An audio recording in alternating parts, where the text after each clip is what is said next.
How are we, guys? Who well? Yeah, everyone well? Everyone fed, watered? Everybody know who this guy is? Yes. Williams. What I'm going to try and do today is sort of give you some idea about perhaps some of these amazing feats.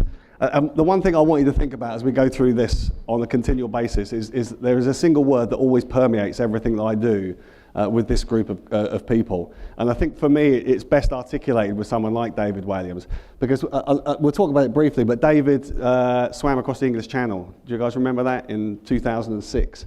And that was the first time that we'd taken on one of these really big challenges with a celebrity live on TV. And it was interesting in the process. It was a 33-week training plan where effectively I took David from being, he could swim, he could just about make a mile in the pool. Take him about 50 minutes to an hour to swim a mile in the pool. So it tells you where he came from. And when he spoke about swimming the channel, which is the blue ribbon of open water events, everybody around the world wants to swim the English Channel. It's the busiest shipping lane in the world. It's a really tough swim. And of course, David Williams, a chubby camp comedian, who is a cross-dresser, obviously, is going to come and swim the channel. And the one word that permeated that continually from start to finish, impossible. Impossible. He will never be able to do that. And what I'm going to try and do today, if I can, is just articulate how we actually deliver that. How do we deliver the impossible? Because to my mind, there's very little in life which is impossible. And I think some of these stories really sort of articulate that. So to give you the backdrop of it, I don't know if you know, but effectively we started in 2006 with David Williams, top left, when we swam the English Channel. And since then, I've looked after 18 sport relief and comet relief big challenges. And so some of those you'll probably you sort of miss unless you watch the right television, with things like Helen Skelton, used to be on Blue Peter. Helen actually rowed canoed the length of the Amazon, having never been in a canoe before. And this was actually part of a project that I worked with Helen on, where she actually she cycled, windsurfed, or kite surfed, and walked to the South Pole. In addition to that, with Crackers, with James Cracknell, we swam across the Gibraltar Straits with David. We did the £1 million cycle from John O'Groats down to Land's End. Just to confirm, if you are interested at all, I have taken Cheryl Cole up the Kilimanjaro.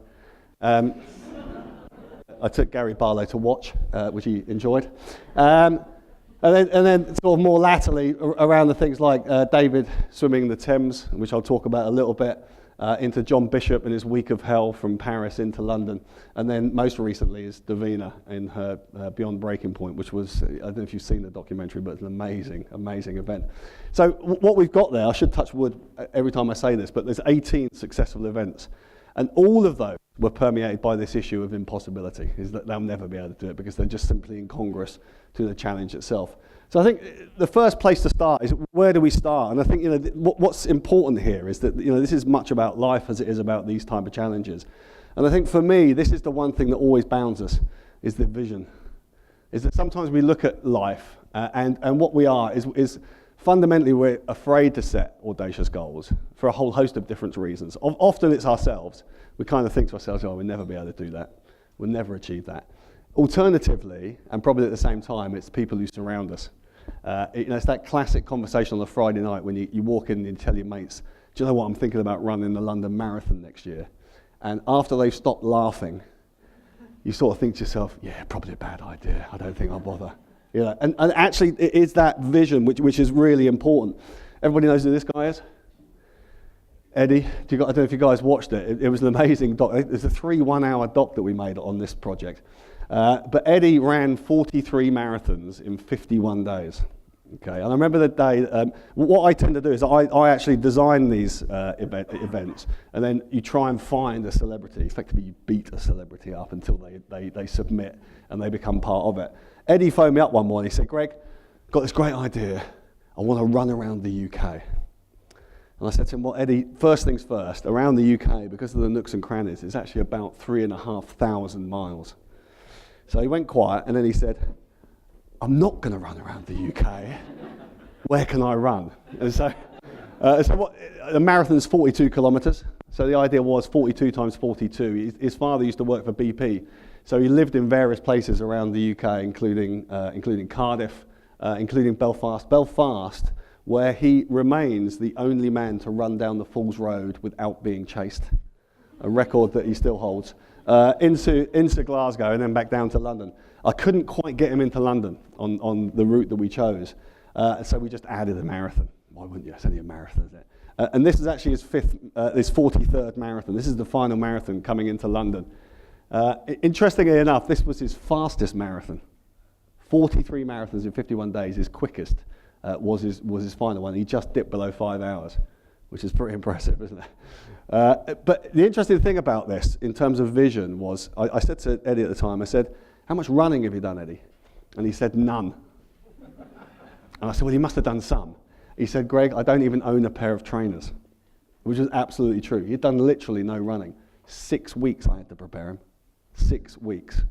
I remember he ran his first marathon in training. We ran from central London to Windsor, which is a marathon if you're interested in running it, out to Windsor Castle, and that was 3 days before we started the project.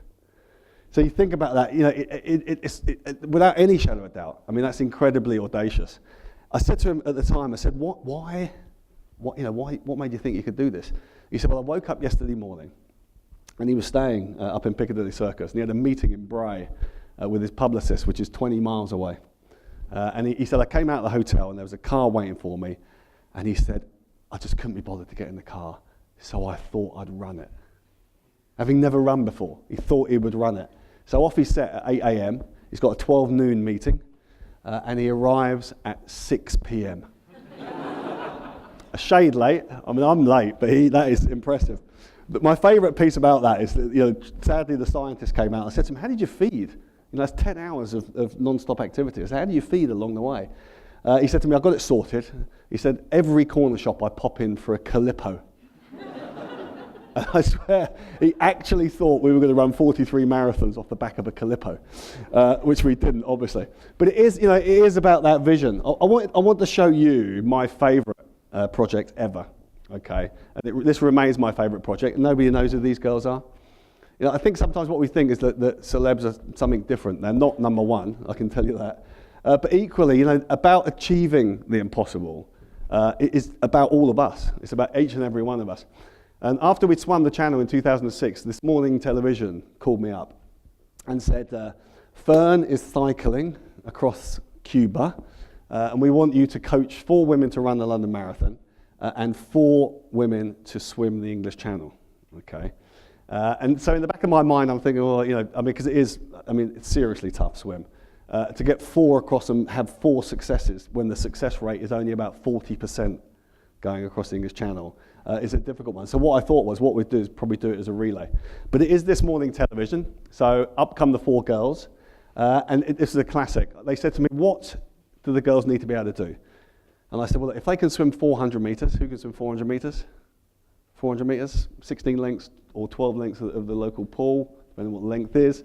Quite a few in here. Good. Channel next year, I think, for a few of you. But of course, what I forgot to say was how long it should take them. So the first session came, and in they come. Number 1 is this. Left-hand side is Pat. She is just fantastic. 59-year-old, great-grandmother of 3. She's a foster carer for Down syndrome children. One of the most wonderful women you'll ever meet. When she was a child, she had TB, and they removed her right hip, and they didn't have articulating hips at the time, so they just fused it.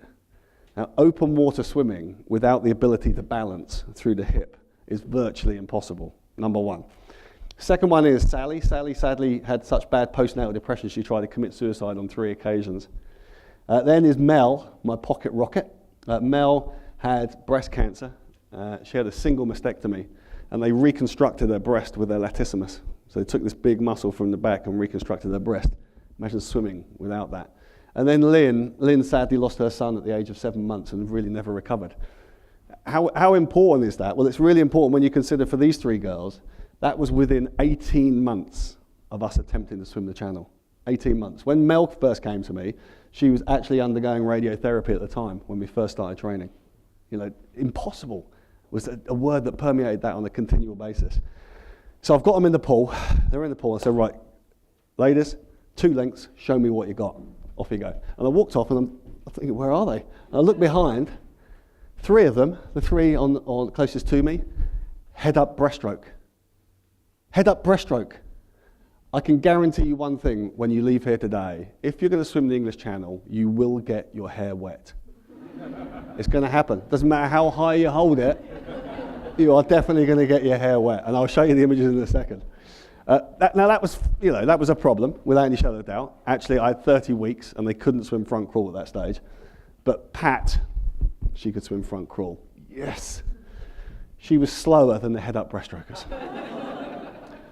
When she eventually finished her 2 lengths, which I could have timed on a calendar, I said to her, Pat, I said, just out of interest, how long does it take you to swim 400 meters?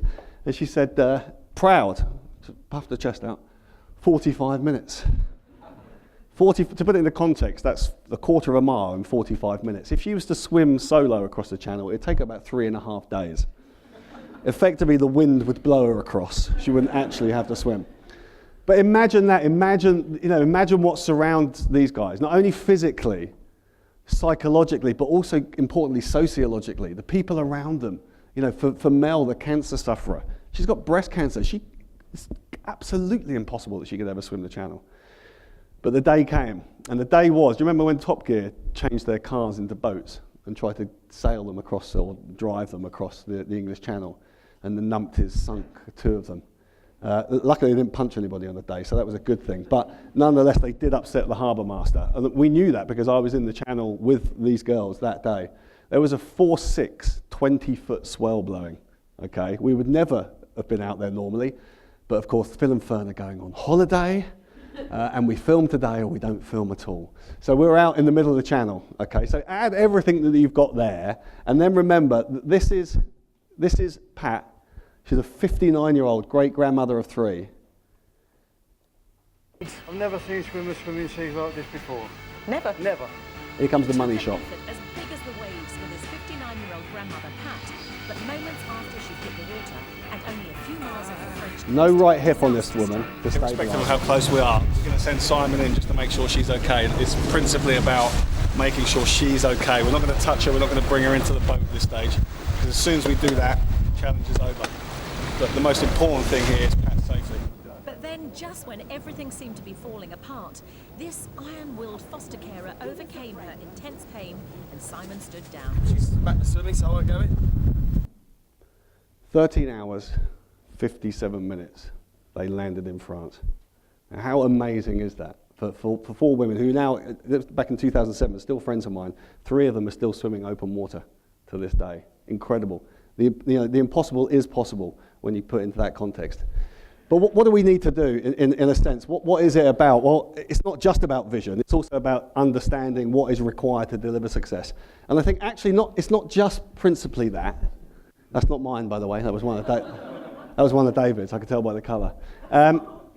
It's not just about what you require to be successful. I think to some extent that we sort of take that for granted.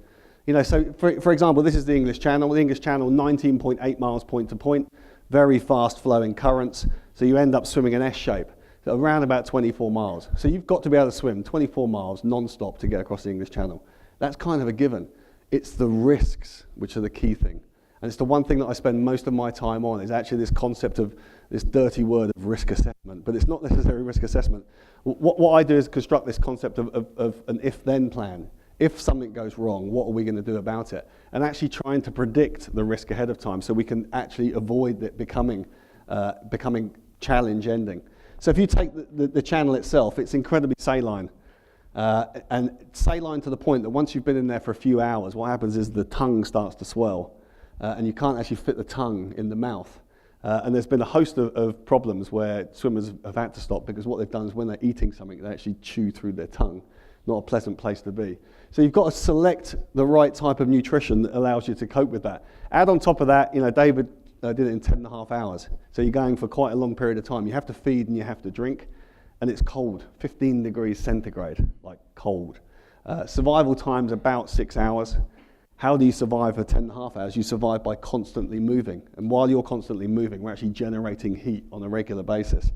But you've got to feed. So how do you do that? So what you do then is you only feed for 30 seconds every 30 minutes. And when you feed, you can't touch the boat or touch anybody. So you get a bottle which is on a rope, which is thrown to you, and then you have this cup on the end of a stick which is bobbing up and down in the sea while you're trying to get something to eat. And effectively you've got 30 seconds to take a drink, put something in your mouth, and invariably not necessarily eat it then. You start swimming and you chew it while you're going along. So what you're trying to do is identify what these risks are, and there are a whole host of them. Some of the other risks are obviously, what's floating in the water. There's big. I'll tell you about the tidal Thames later, which is much worse. Let me tell you. But obviously, when you swim through the detritus, you keep your mouth closed.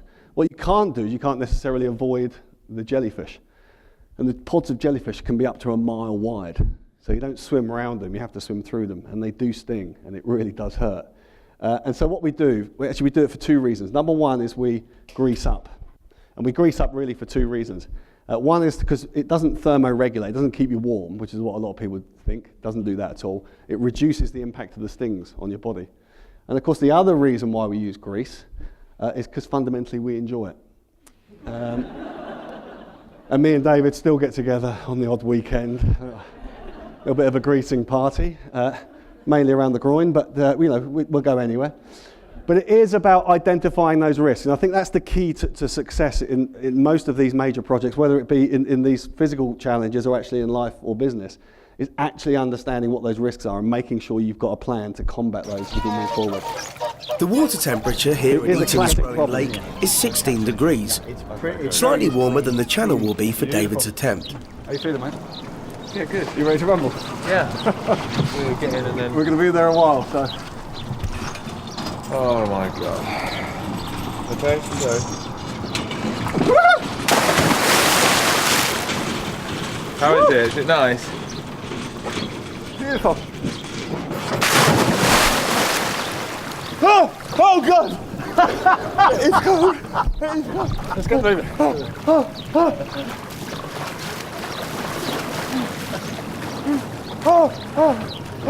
don't feel. Cold? Relax. I love that. I just love that. It's brilliant. The water temperature there was actually the same temperature as it was going to be when we swam the channel. And that was only 3 weeks into training. A lot of people say to me, why do you do that? You put him off completely. Actually, the one reason I did that, and I think this is very much about life itself, is that sometimes we sort of enter things and we think, oh yeah, we just, we assume we'll be able to do it, so it'll be absolutely fine. And he was going around telling everybody, I'm going to be swimming the English Channel. So I'm going to swim the English Channel next year. And we did that session. What I was trying to do was actually just consolidate his mind on the fact of how difficult this was going to be. And we did that session. He lasted 35 minutes before we had to get out. And after that, from that point onwards, he told people, I am going to attempt to swim the channel. And it's a really interesting mindset, actually, because I think thinking things are going to be easy is a really bad place to be. And from that point onwards, remember he was on the biggest comedy tour of all time with Little Britain. He had 33 weeks of training. He didn't miss a single session.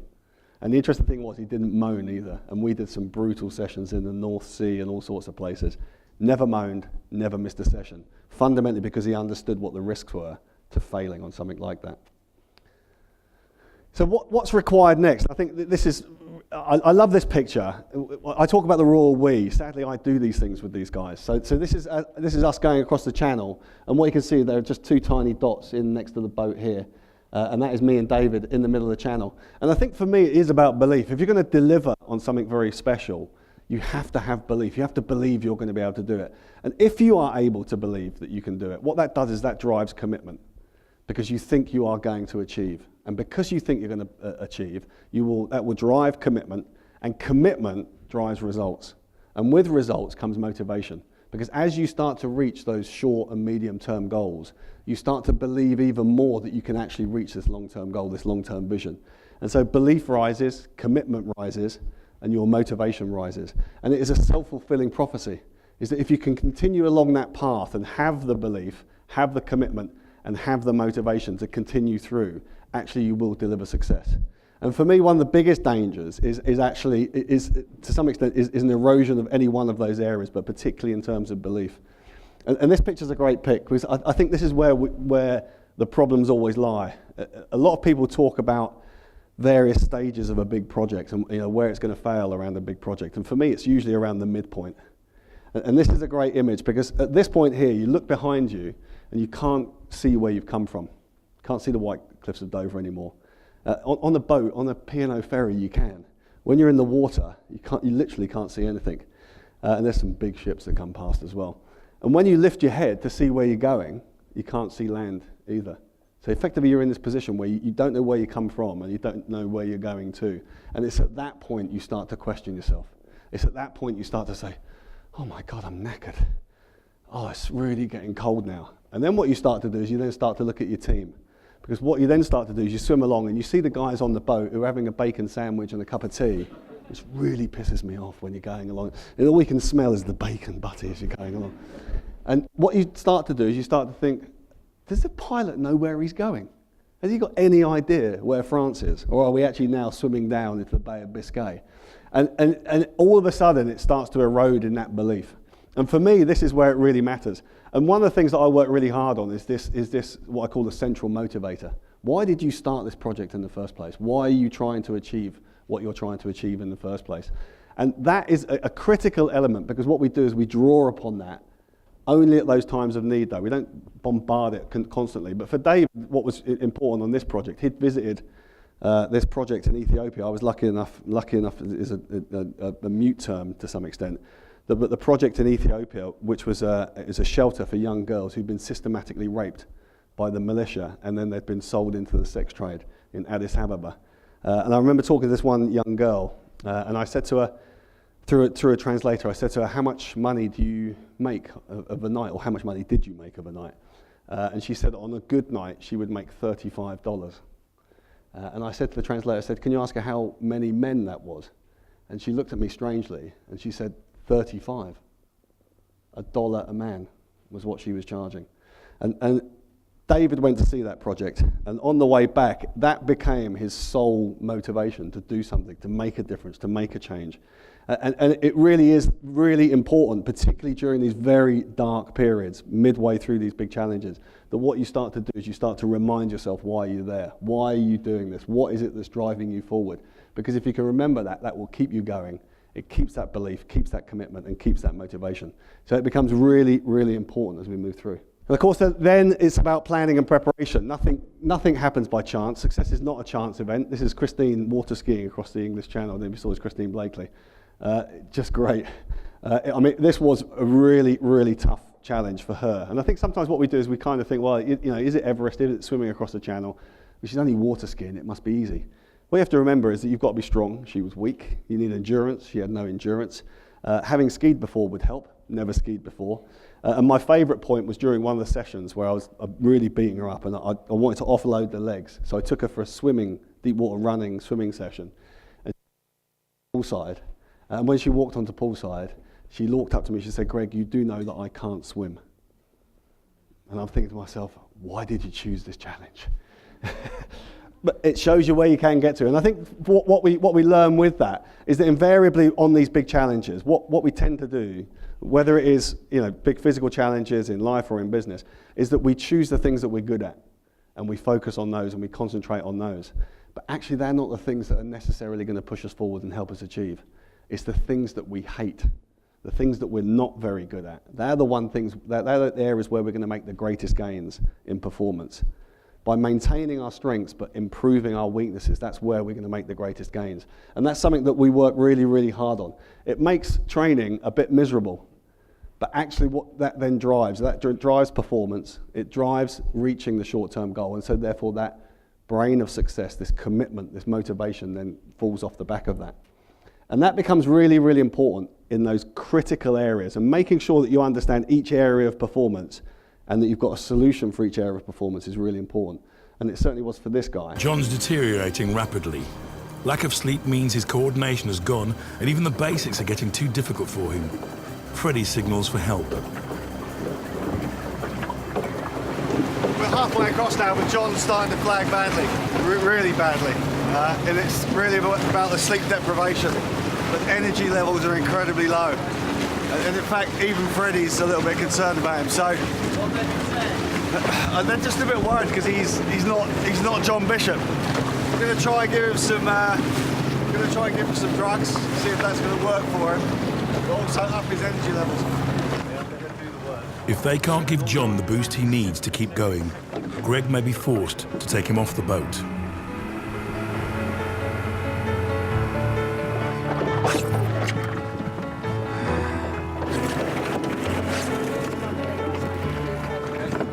All the rowers can hope for is that the high energy supplements kick in and they can work as a team to help John pull through.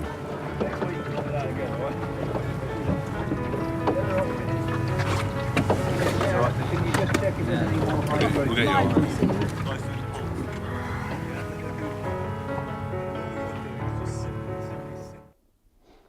I don't know if you watched the doc, but effectively within about 30 minutes of that, he was back to full rowing.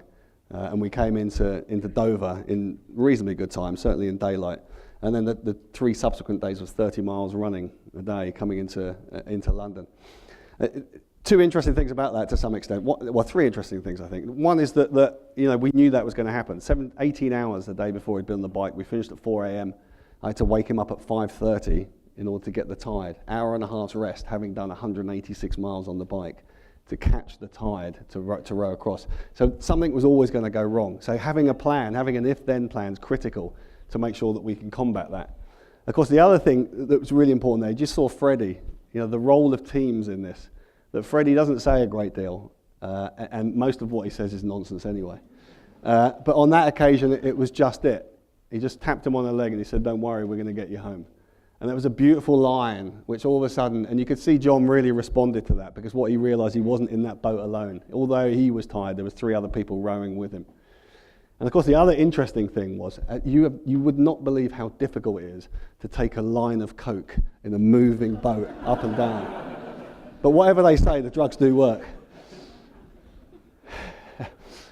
I guess that brings me on to the team, really. And I think to some extent what we think is we often think we're in isolation. I listen to a lot of motivators who say, there's no I in team, which for me is utter nonsense. I mean, it really is nonsense. There is a me spelt badly, but there is, and it is about each and every one of us. What we're trying to do is we're trying to optimize the performance of the team by optimizing individuals. And that's the key factor, is that if we can get 100% out of everybody, however small we think their part is, or however small you think your part is in the construction and the delivery of major projects, the fact is that if you're operating at the best that you can be, then the likelihood of success is going to be much, much greater. A classic example, guy on the left here is the stills photographer, an amazing stills photographer. But he only takes stills, big deal. This is the walk across the KZU desert, driest desert in Kenya, 100K in 5 days. And he was taking the stills, big deal, who cares? Mark Woods, the big tall guy in the middle, he does Twitter. He does social media for Comic Relief. Social media, who cares about social media? Davina McCall last year raised £1.5 million from Twitter alone. The power of social media. But of course, he's only got 142 characters to tell that story. 142 characters to tell a story is a really difficult thing to do. If you can punctuate that with pictures, which is giving you an additional 1,000 words, and you can actually tell a better story, the likelihood is that people will press that donate key. And so therefore, all of a sudden, what we thought was this guy who takes stills photography is a bad day, who cares, actually becomes integral to the primary outcome of this project, which is to raise money for people less fortunate than ourselves. So understanding the importance of every member of that team and making sure we optimize the performance of each member of that team is absolutely crucial if we're going to deliver success on it.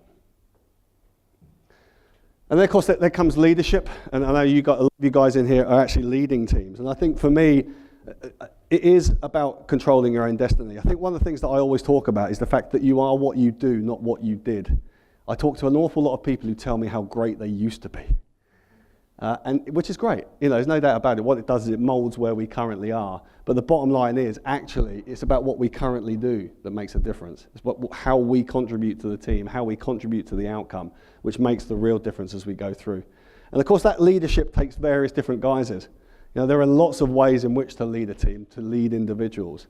And what you've got to be able to do as a great leader is be able to moderate and modify your approach to that leadership, to respond to individuals that you're working with in order to get the best out of them. And that's what great leaders do. Great leaders effectively are able to work with everybody as an individual. And I think what I'll show you now, here's a classic. There are lots of different ways of doing that. You can do it subtly, but obviously what you can do for some people, they need it in their face on a continual basis. Come on, come on, come on! Drive it down, Miranda. Not far to go, not far to go. Look, you're almost at the top. You've got about 30 metres to go. Right, I've gone. Come on, come on, come on!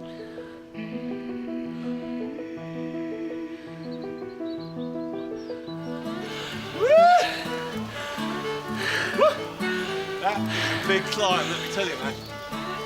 Never ever have got up that before. You keep surprising me. That is brilliant bloody climbing. That is really great climbing. Miranda Hart, £1 Million Cycle. The unfittest woman I have ever met in my entire life.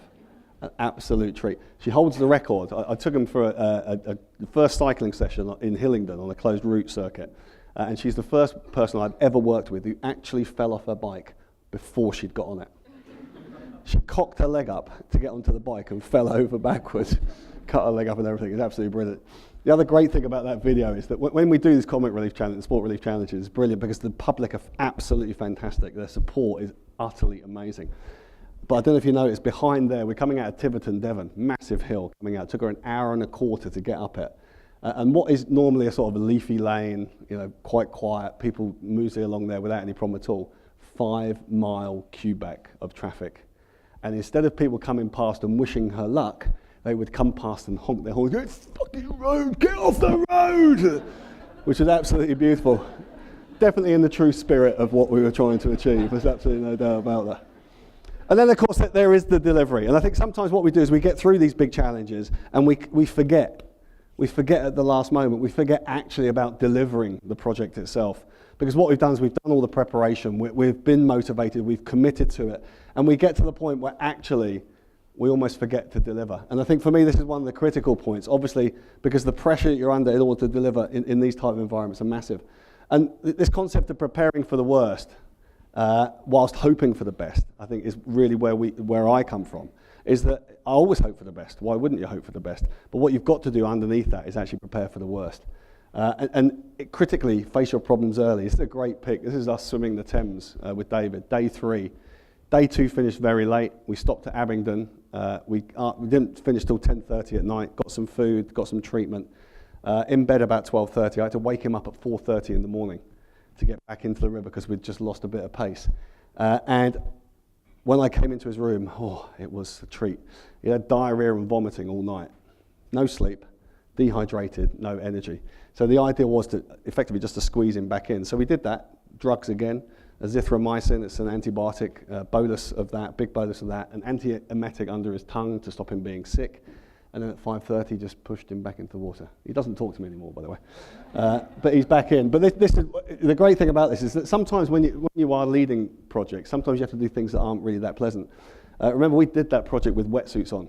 So this is the first stop point. It's about 3 hours in at one of the locks. And I've got a wry smile on because we wore wetsuits and he's got diarrhea. My job to take his wetsuit off. You can't take a wetsuit off without going like... For a man who's got diarrhea, we still grease, but we don't do wetsuits anymore when we get together. And then, of course, it is never assuming. I think these sort of final phases are really important. If you watch, this is Davina and I in Windermere. And the great thing about this, to some extent, was what preceded it. Day 1, 17 hours on the bike, where it precipitated non-stop. Rain, hail, sleet, snow, 60-mile-an-hour gusts of wind. I mean, it was brutal.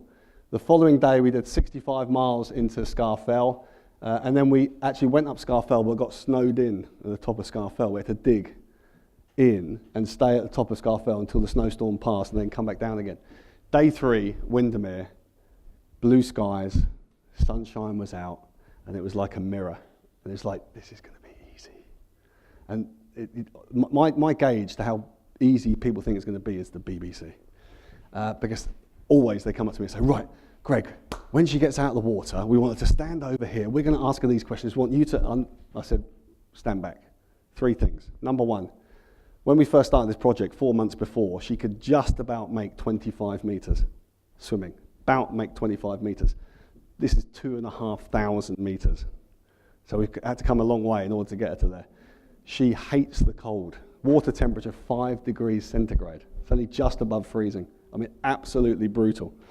And then finally, she has an absolute fear of deep water, like a real fear. It took me 3 hours on a training swim to get her into the water, and that was in a 10-foot lake. So this was a nemesis without any shadow of a doubt. So the assumption here is that actually, you know what, the weather's fantastic, everyone's happy, it's going to be easy. Nothing good comes easy, as this really demonstrated. I'm going to be okay. You're going to be absolutely fine, mate. You are going to be absolutely fine. I'm telling you, okay?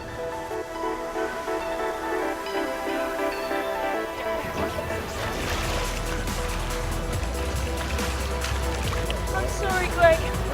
I'm so sorry. I'm being a worse. She's at the mid-real major struggle point now. It's her breathing. She's saying she can't breathe.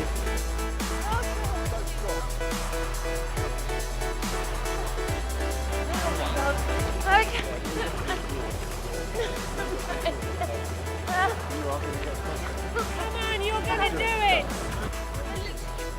I can't get my pound out of water.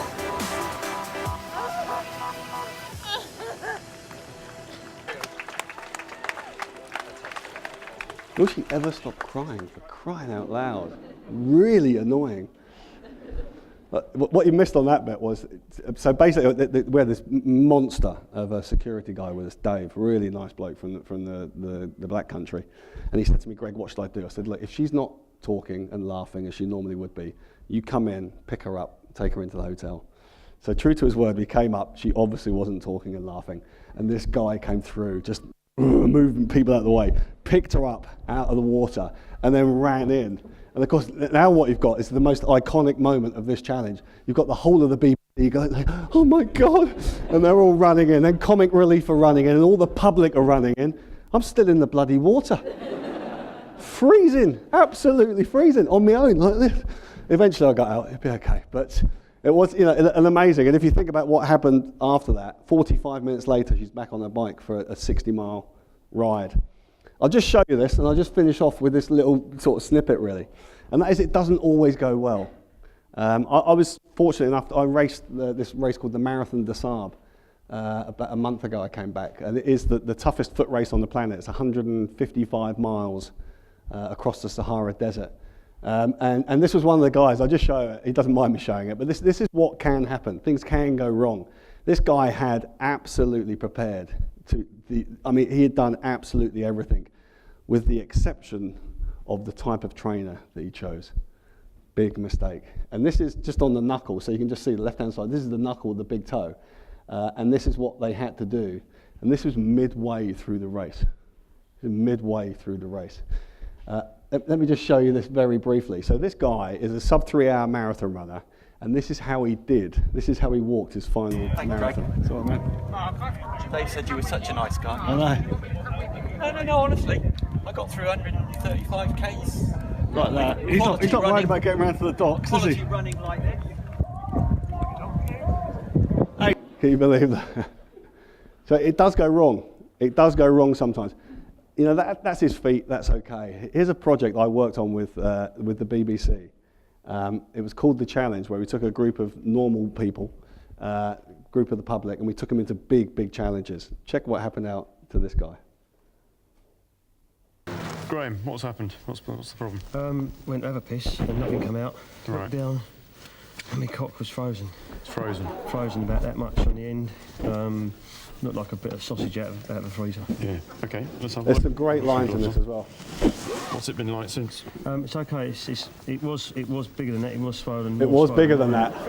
Hey, we've heard that one before, haven't we? Not any further than that. It's numb at the end. What's happened here is your foreskin around the end here has been frostbitten. Right. And that's why it's going to be difficult for you to wee. And the most important thing for you at the moment is being able to wee. Because out here, if you stop weeing, you'll go into retention, and that'll be a little bit tricky. Right. That'll be tricky. But pretty unlucky. Frostbitten. Pretty unlucky. Yeah, I didn't even realise my zip was undone. Understatement. This is his team. This is his teammates. Word of Graham's misfortune spreads fast. He's frozen his knob! There you go, I love it. That's what I call team support. He hasn't come out though. He's still in the race, is he? No.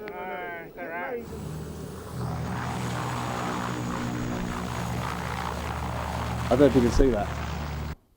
On returning to England, he actually had 2 inches of damaged tissue removed from the end of his penis. And I can see some of the guys in here thinking, 2 inches, not bad. Well, I'll take it. But the interesting thing about that was, it was a never assumed moment. Beautiful day, blue skies, bright sunshine, minus 40 degrees centigrade. But he thought he didn't need to put his thermal underwear on. And add on top of it, if you listen to what he's saying, he forgot to do his zipper up as well. Lo and behold, he got a frozen penis. Never a good idea. But so things do go wrong, but what you have to do is obviously learn from that. And then just to finish, I'll just show this pic really, because I think what sometimes we forget to do when we're in the middle of big projects, major projects, is we forget this, and that is just to have some fun and actually enjoy what we do. We're incredibly privileged, whatever industry it is that we work in, whatever life we lead, we're incredibly privileged to be able to do it. And I love this picture. This was a training swim in the Thames. And this is the day the Thames Water announced that they were pumping 250,000 gallons of raw sewage into the Thames. They did it on the day we had a training swim. They were very proud of it. We'd actually just swum through it.